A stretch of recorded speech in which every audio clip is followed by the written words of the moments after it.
The man was attending a family celebration, and they were enjoying themselves when his brother and uncle suddenly approached him and handed him a bundle of cash. Jack casually took it, but then his brother pulled out a package, asking him to bring it back to prison during his parole. Since Jack's parole papers stated that he could go out during the day, but must return to prison at night, he was extremely frustrated. He immediately refused their request. In the end, they parted ways unhappily. After the party ended, Jack and his wife drove home, while their daughter slept in the back seat. Then an unexpected tragedy occurred. Thanks to their seatbelts, they were lucky to survive, but their daughter was gone forever. This outcome almost made the couple faint. Looking at their daughter on the hospital bed, Jack swore to make the killer pay. The driver responsible had already fled, and the only clue was a nearby factory that had been robbed. The bullet casings at the scene indicated there were two killers, and the crash was likely caused by the killers fleeing. Fortunately, Jack's family was highly influential in the area, and many people provided him with clues. A neighbor said that one of the killers was Bailey, the leader of a rival gang. This gave Jack a direction for his revenge. He immediately headed to Bailey's territory, only to run into Bailey fleeing.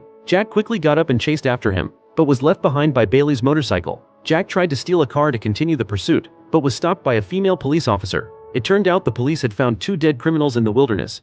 Based on the license plate information, they had also targeted Bailey. However, they were unable to capture him during the arrest. Although they didn't catch Bailey, the police seized a large amount of cash and goods. In order to take credit, the sheriff decided to label the dead criminals as the killers, and the case was closed in a hasty manner. Jack couldn't accept this decision. He swore to find Bailey and avenge his daughter. His mother, Mary, also sent out her men to search everywhere. Soon they received a lead from a thug.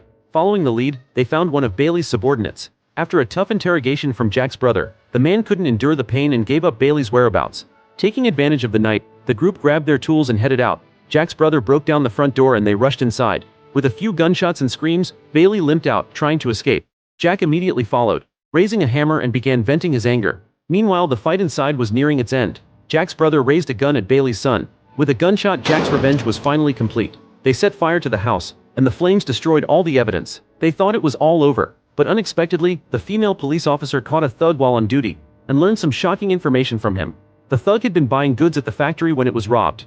Two police officers had stormed in and aimed at them. After a gunshot, he was the only one who survived by jumping out of the window. What was even more surprising was that one of the police officers was the female officer's partner, Kevin's son. Kevin was in disbelief when he found out. As the head of the case, he had to bring the witness back to the station safely. But what should he do about his own son? After much internal struggle, Kevin eventually made his decision. The story ends here.